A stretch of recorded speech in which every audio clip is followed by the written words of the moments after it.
Welcome everybody.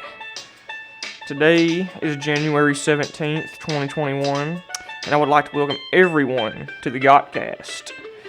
Whether you be a mechanic underneath a Mack truck right now, changing the oil, and perhaps you pulled the oil plug out a little too far, a little too quickly, and now you have oil streaming down your face and tools. It's okay though, because now you're listening to the TheGottCast, and everything's cool, man. Perhaps, though, you are an Aboriginal man in Australia playing a set of bongos for a bunch of stoned koala bears that got into your edible stash. You're a true saint, and welcome to my podcast. Now, this podcast is generally themed around philosophy, so there might be several strange and a good variety of philosophical ideas and inquiry that takes place on this podcast. But that's not the only thing that this podcast is for. This podcast is also out there to spread peace, positivity, and generally spread good vibes, you know? And we might talk about art, music, life, and perhaps some poetry, because that's what living is about, in my opinion. So, I would like to put a disclaimer out there, though, because there will be vulgarity, and I do not condone the use of alcohol, tobacco, or illegal substances. So, last night, I was by a bonfire in a captain's hat and a set of aviators, performing a harmonica concert to a Bob Seger song for several friends who were as equally as fucked up as I was. And in that moment, I realized something. It's not often that you get to play a harmonica concert, and I might as well live in the moment, right? And it's in those moments, you know, that you find the most joy, at least in my opinion, right? It's these novel moments, these new experiences that are odd or abnormal that make the night, you know, make the moment, if you will. And in that moment, I smelled the fire. And it took me back to a place much simpler than now, where the only worry I had was whether or not there was enough firewood in the stove in my grandpa's cabin. And that very same man is who I am interviewing today. We're going to be talking about death and deep subject, but as well as life, though, because you can't have one without the other. So without further ado, sit back and listen to the smooth voice of a Midwestern hippie and his grandpa discuss philosophy and life. All right, well, thanks for being on my podcast, Papa. You're welcome. I think you're my first guest on the show. I'm a guinea pig. Yeah, test experiment, if you will, sure. So I think you've made the most impact in my life. You know, I think back to childhood memories of, you know, working on knives and out in a cabin and whatever, and going home smelling like smoke and whatnot. My mom getting mad at me. But those are the best childhood memories I think I ever had growing up as a kid. It's kind of like my escape coming over here, you know, working on knives with you. So I just wanted to take my time to thank you for that. You're welcome. And of course, I think we both share love for the outdoors, and I guess in a sense too for that way of living, the woodsman way, mountain man, if you will. Yeah, that's me. You look like a mountain man. You look cool. got your rocking mullet and long hair and beard and whatnot. I don't know, I just had that haircut. That haircut. Well, I mean, hey, you know, it's pandemic, so I guess what can you do, right? Yeah, we're 6 feet apart, by the way. Both wearing masks now, just to be safe and whatnot.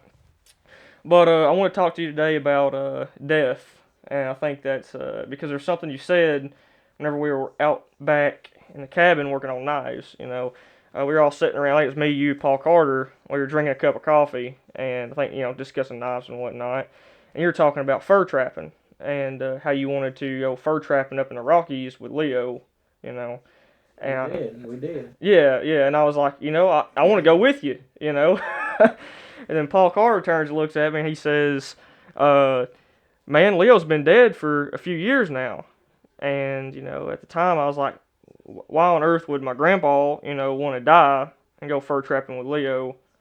And I just kind of wanted to ask you, what exactly did you mean by that? And do you still, I guess, mean what you said? I didn't say I wanted to die. Don't kill me now. Live too long. Yeah. You just lived too long? Yeah, I just lived too long now. Yeah. Yeah, I'd like to see old Leo again, and I will one of these days. Mm-hmm. So, you think, see, I like to think of life as like a story or like a movie, and there's just all these kind of different scenes that, we're in or whatever, whether it's driving down the road in a 65 Mustang, wind blowing through your hair and a pair of aviators on, or whether it, fur trapping in the mountains, whatever it be, But I think, every good story and every good movie has an ending, and, I don't think I want to live forever, and I'm not sure what that cutoff point to my life would be, and whether or not I would be happy with that age. Would you like to live forever? Do you want to be immortal? I'm going to live forever. You're gonna live forever. Yeah, there's life after death. Yeah, think so. Mm-hmm. So you believe in heaven, yeah? Yeah. So what's your idea of heaven? What's my idea of it? Yeah. Do you think it's your idea of paradise? Do you think that once you die that you're going to be in the mountains fur trapping with Leo, or do you think it's golden streets and in the clouds? I guess as depicted in the Bible or whatever. I don't think we'll be in the mountains, nothing like that. No. No. So you think it's a more generalized thing instead of an individualistic thing? Yeah. What does the Bible say about it? I don't know. What does the Bible say about it? Streets of gold. Streets of gold, you Yeah, think? we'll go prospect. I got you. So would you like to live forever on this earth? No. No. Okay. Why is that, you think? I don't know. I'm 84 now, I can't hardly get around. Getting tired? No, I'm not getting tired. No.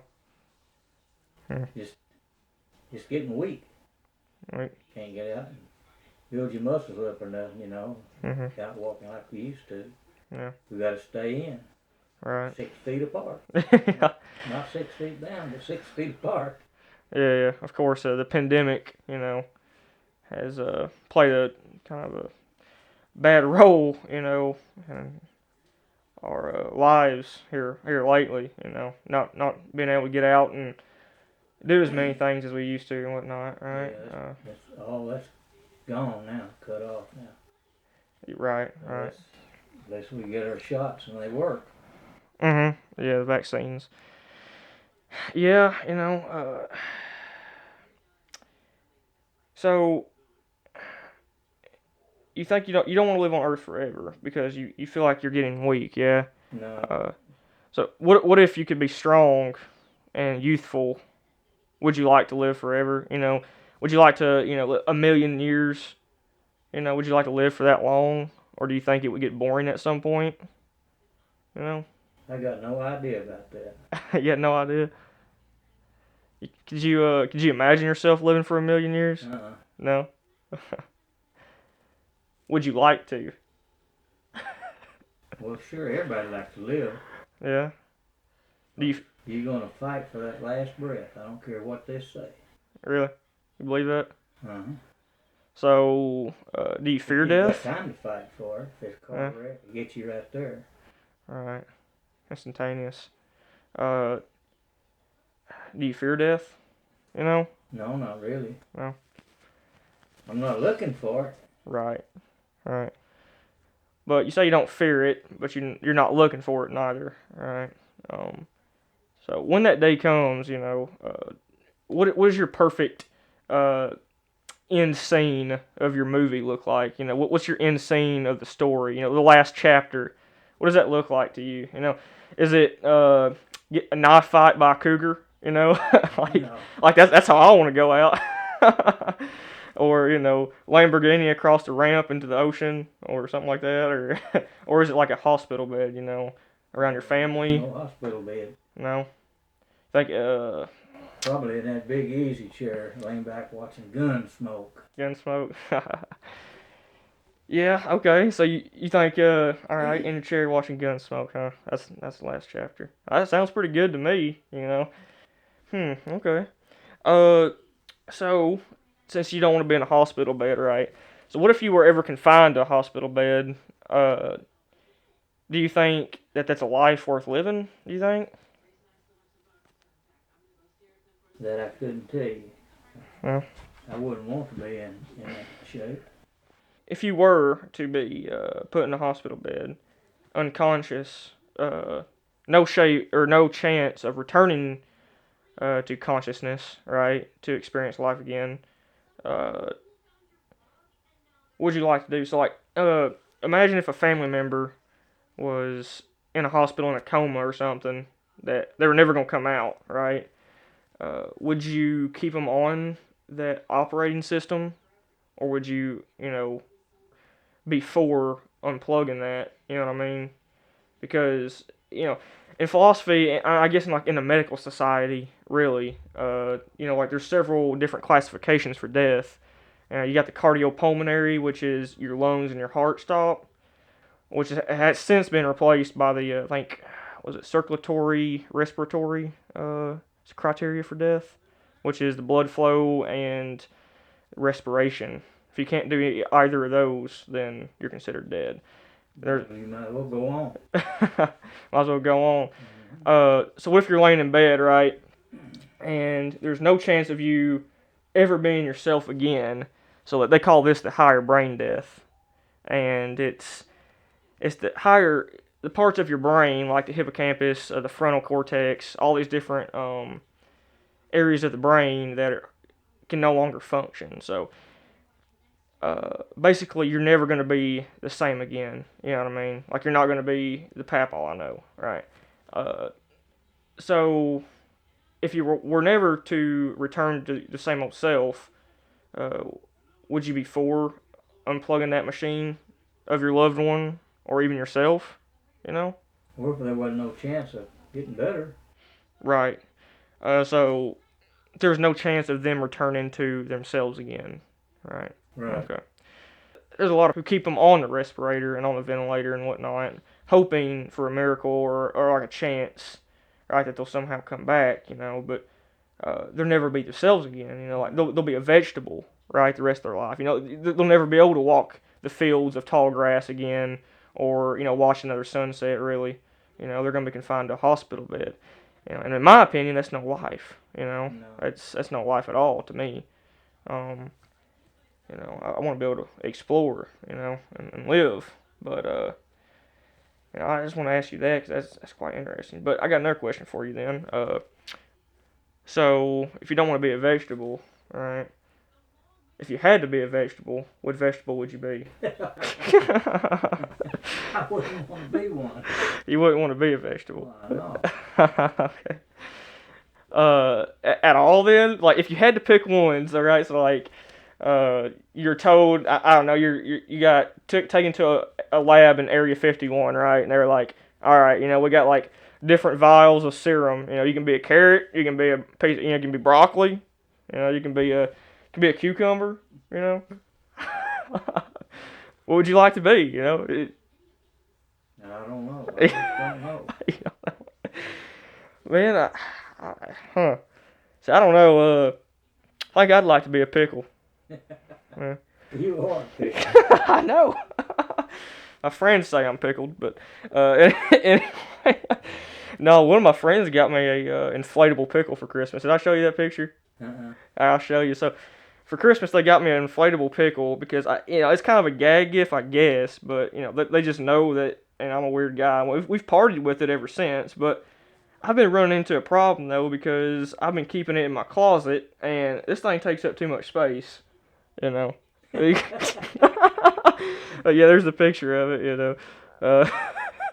It's Pickle Rick. Yeah, there. From Rick and Morty, but anyway, But yeah, I've had this issue with this pickle for a long time. Cause I can't shut my door to my closet because it keeps bouncing open because of this pickle in there, And I think I'm just gonna end up sacrificing it to a fire or something, one night. Nice bonfire. Yeah. But back on the subject of death and whatnot. So you believe in life after death? Yes. So do you believe that the soul and the mind is separate from the body? Do you know? So, so like the idea of a soul, right? The idea of a soul is that it's separate from the body. Okay. So once your body dies, your soul goes someplace. That's the idea. That's substance dualism is what that's called. It's the idea of separate. It's dualism. There's two. Mind is separate from the body. So would you say that that's what you Present believe? with the Lord. Huh? Present with the Lord. Okay, so that's what you believe then. Yeah. So be present with the Lord. Substance dualism. Your soul leaves your body and be with the Lord. Okay. So there's several different ways of looking at that. There's materialism, and there's also the holomorphic view of that, and that's by Aristotle. Which, I mean, holomorphism basically is the idea that the soul forms the matter, if you will. So they're intertwined as one, and he outlines this in De Anima, by Aristotle. And later in the Comichean Ethics, he goes for a more substance dualist approach, which is what you're talking about, which Thomas Aquinas later uses in his five ways. Of course, the materialistic view on death is basically everything is reducible to materialistic things, and like the soul is nothing more than reducible to matter. So it's the idea. So like if you take drugs, for example, it affects your mind, right? So you're ingesting it into your body, but yet it affects your mind.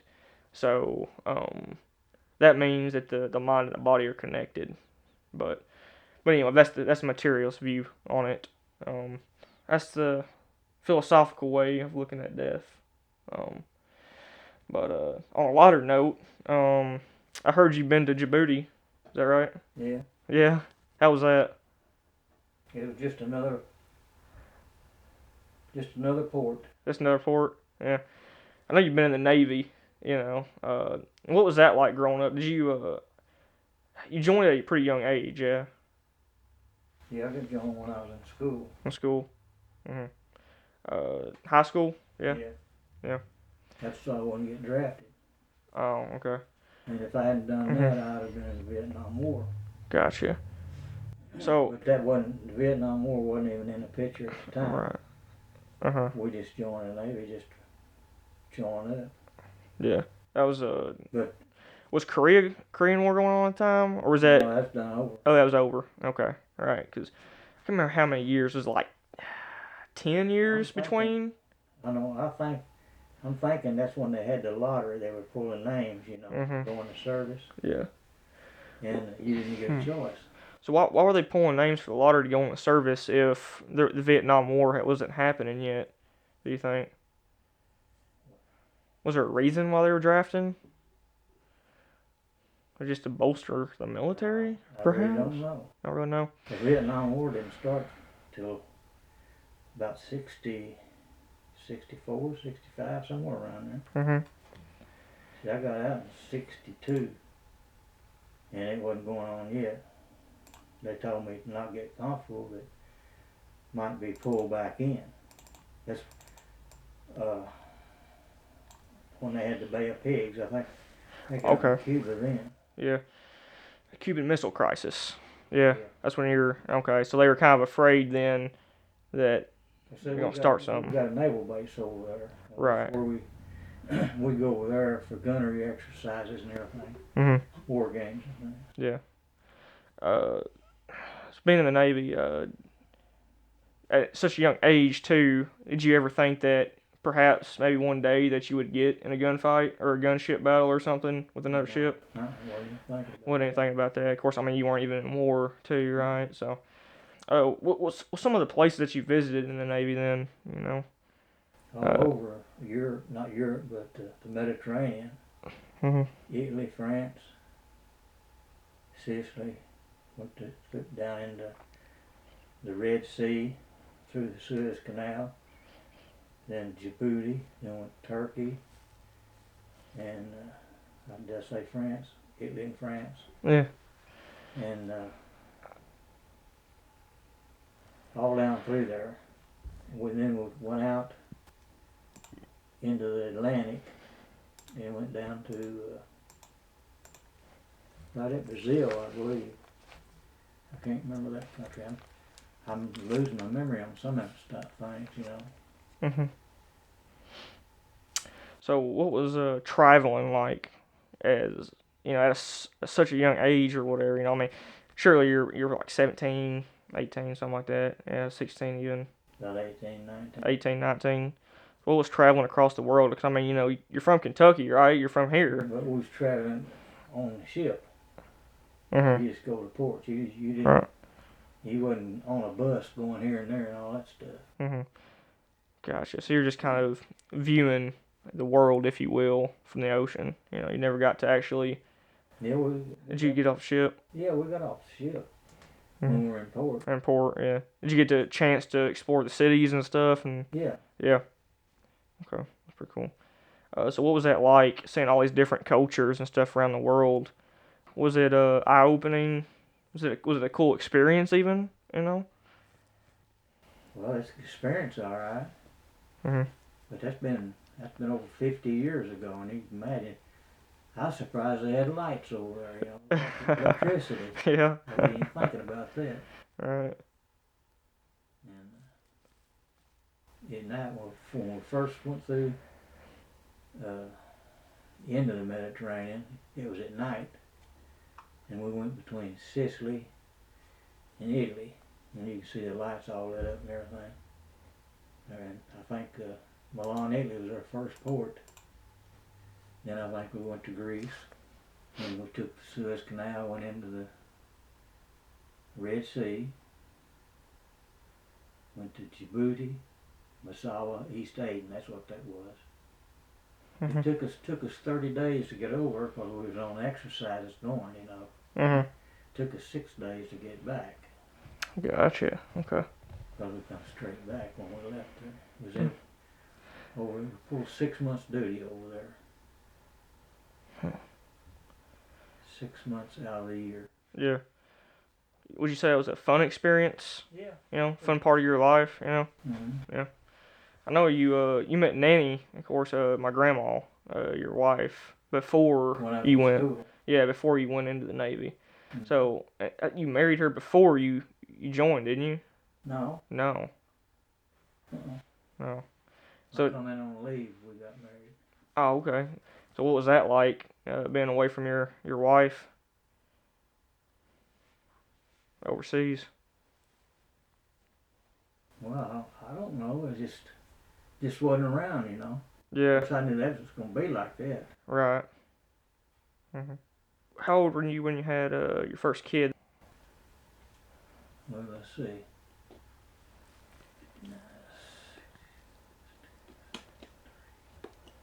It was in 63. I'd have to do some figuring on that. Like I said, right now, I just can't just snap things out, Right, I understand. I'm still trying to remember people that I worked with, their names, I can remember their name, but I can't put a face to it. Yeah. That's only been a little over 20 years. Mhm. I get to thinking about them. Yeah. You ever regret doing anything in life, or do you ever regret not doing anything? Rather, Mm-mm. No. No. No regrets. No regrets. No regrets. I like it. So, like visiting different parts of the world. I mean, I guess you did that in the Navy, but like seeing like the pyramids in Egypt, or Mount Fuji or something, Mount Kilimanjaro even, or anything. I didn't see the pyramids, nothing like that. But when we went through the Suez Canal, Yeah. that's where Egypt is. Right. We went through there. Did you ever regret not seeing those things, or does it just doesn't really matter to you? Not really. No, I never even thought about it. I even thought about I was out of school. I was thinking about that geography. Right. More interested in hanging out with friends and new wife and all that. Yeah, I got you. So you said you joined the Navy too because you didn't want to get drafted or picked out of the lottery. Well, Yeah. no, what it was is when they drafted you, you went where they told you to, and I didn't Uh-huh. even go. I was wanting to go into the Navy. I didn't Gotcha. want to go to the Army. Okay, so you wanted to before they even started doing this. Yeah. Okay, so I got you. Had 3 uncles that had been in the Navy,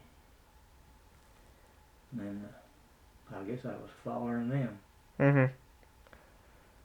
3 uncles. Wow. Yeah, in fact, the last one was in the Navy. I wore one of his uniforms the whole time I was in there. Really? A dress uniform, yeah. Wow. How big of an impact do you think that the Navy had on you as far as your ethics or your values and morals? Do you think it impacted you in any way? Did it change some of your views on life even? No, not that No? I know of. Did you ever, like when you were young, did you ever have any like goals that you wanted to achieve or anything like that? Like, I know you said you wanted to join the Navy. I wanted to get out of school. You wanted to get out, that's it? Get out of school. I guess every kid's dream, right? Yeah. That's trying to get out of school. Didn't think I'd ever get out. I remember you telling me some stories from when you were a kid. You knew, was it Barkley's son? Yeah? Vice President Barkley's son? Yeah, David Barkley. Because I remember you telling me you used to go to his farm and do a couple shenanigans, yeah? Their ground come almost up to ours. There's maybe 100 feet between our ground and his ground. Mm-hmm. And he had a bunch of workers, colored workers, work for him, and they would take care of the grounds. He had a big apple orchard, and they never took care of the apples. They just left the trees like they were and turned the cattle in there, and the cattle kept the grass down there. Like, it was real nice. Mm-hmm. We boys would go over and eat apples, shake the tree till it didn't have apple in it, and let the cows eat them. They'd come up there and get under us, and eat apples. Mm-hmm. And they had one big old bull, and it was mean. It'd be mean one day, and next day you could pet it, Mm-hmm. I don't know what's wrong. Well, I do too. But anyway, you could stick apples on his horns, and with his horns curled down under, Yeah. He'd take his tongue and lick them off, and never hit the ground. Lick the apple, and the next day he'd chase you. If he could have got you, he'd have killed you. Dang. And they had some horses over there. We used to ride them. That's we over one day, and we always rode the horses, played over, hoot and hollered, and it didn't bother him. Well, we always knew when the vice president was coming home, because you could hear the motorcycles and sirens, Mm-hmm. escort him to his house. Of course, you could see his house from where we were. Mm-hmm. And but anyway, like I said, they never took care of them apples. Apple trees and nothing. So we got right at it. We could sell some apples, Mm-hmm. So we was selling apples. I think we was getting $2 a bushel for them. But we wasn't selling them every day, Right. And Barkley found out about it. We didn't know it. He come over one day. We were all sitting around. He had a little creek run down through there. Mm-hmm. His property. We was sitting there to come up there. He said, "Boys, you know how to roast apples?" I didn't know, sir. So he sent one of us down there to get a big ball of mud, And he took that apple and rolled it in mud, packed it, and built a fire, put it in there. And he said, "Boys," he said, "you can come over here and ride my horses and chase my cows, climb my trees, eat all the apples you want, but don't let me catch you selling them anymore." So we went out of business. Yeah, you done made entrepreneurship, out there selling apples. Vice President Barkley. But he had the woods right next to our property, and we go over and squirrel hunt. Uh-huh. And Didn't you own a couple squirrels? Or at least one, yeah. I had one. Yeah, Pete. I had one. He'd come down a tree. It was a baby one, and I didn't know if it had any teeth or not. You know, it coming down almost on my shoulder, and I looked, took a gun barrel and raked him down off the tree to the ground, put my foot on his tail, you know, and I hollered Frank Crane, get me a can. He brought a can up there and put that squirrel in that can. Took it home and raised it till it got grown, you know. Mm-hmm. It was a female. You can't do the males that way because they're mean. Yeah. But that little squirrel, he sat on my shoulders and he'd eat a peanut or something like that, you know. I fed it with a bottle because it didn't have no teeth or nothing. It couldn't chew nothing. I had a little old dial bottle that one of the girls had. I'd feed him on that bottle until he got grown. He sat around and he had his free range of the house. He would go anywhere he wanted to at night. During the day, I'd put him in a cage. And at night, when nobody's going in and out of the house, I'd turn him loose, you know. Mm-hmm. He'd go here and there, you know. He chewed on the telephone. Of course, back then we had a party line. That's when you had a 2-party or a 3-party and all that, you know. You'd have somebody be on the line, you'd pick up the phone and it'd be busy, you know. Somebody'd be talking, you'd have to hang up till they got done, you know. But that squirrel, I kept him for, I don't know, a few years. And I took her out there and took the cage out and set it under a little walnut tree. And it wasn't very high, maybe 25 feet. That's high as it was, and there were no trees around it. Mm-hmm. And I'd let it go up that tree, and it'd go up that tree and run around, you know, fool around. When it come back down, I'd get it, put it in the cage, you know. Mm-hmm. And one day I decided I was going to let it go. And it had a little bell around its neck on a little chain, you know. Yeah. And I turned it loose, and it kept coming back. It'd be gone during the day and come back at night, you know, get in that cage. Then it'd be 2 or 3 days before it'd come back, and then it just got wild, you know. Mm-hmm. Never did see it no more.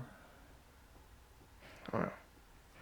Didn't you have a pet chicken at one time? Yeah, a little nanny rooster. It was a pretty little thing, boy.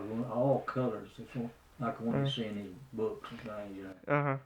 All color. Grandma gave it to me. I took it out there. We had a few chickens, but this was only Banny, the other rooster. Mm-hmm. I kept that thing for a long time. Time got hard. Yeah. And we didn't have nothing to eat, you know. Yeah. So I had to kill that rooster. But I didn't eat that night. I didn't eat that rooster. Wow. That's rough, having to kill your own pet rooster, you know. But I mean, you know, times are different, and you know, when they get hard like that, you know, it's sad, but you know, you gotta do what you have to do to survive, you know, I guess. I remember when Dad was in the 40s. Uncle Jack owned a motorcycle shop, and Daddy worked for him. Daddy was a mechanic. He made, I believe, $2 a day. And Uncle Jack would come by and bring the money when he got off from work. Daddy'd work over. He'd come by and pick me up. Mama would tell me what she wanted from the grocery, and he'd give me the money, and I'd go get the groceries. You know, he'd take me over on a motorcycle, and I'd walk back. It wasn't too far to go. You know, we had to come over to give us some money. Just little stuff like that I can remember. Mm-hmm. Yeah, I think it's always the little things too, you know, that you remember, and I think that's what life's about, you know, those little things, you know. But yeah, you know, everybody's too caught up in the world these days, and you know, it's good to slow down every now and then and appreciate what you have, you know, because everybody's too worried about the next thing, you know, and everybody's either worried about the past or they're worried about the future. Nobody's ever living in the present moment, you know, because that's what it's about, you know. This is the moment, you know. Because when we go back in the shack and stuff and light a fire, you know, every time that smell, it hits me, you know. It reminds me of my childhood. Anywhere I go, you know, it reminds me of your cabin, and it probably will the rest of my life. But it's the little things like that, you know, the smell of something, or or whatever it may be. It's those little things that get you. But thanks for talking with me and whatnot. I appreciate it. So. Oh, you're welcome. I apologize for the audio. That was my first interview for the podcast, and I'm going to have it worked out in the coming weeks. But my grandpa wanted y'all to know that he once asked for coal for Christmas when he was a kid because he used to go and tear down Vice President Barkley's outhouses for firewood, and he wanted y'all to know that. So, by the way, the pickle has since found a home. I believe one of my friends slash coworkers is going to give it a good home. He's got a use for it. Maybe I'll have him on the show one day. But anyway, I would like to give y'all a couple of challenges for the week. Do something out of the ordinary. Live in the moment. Enjoy life.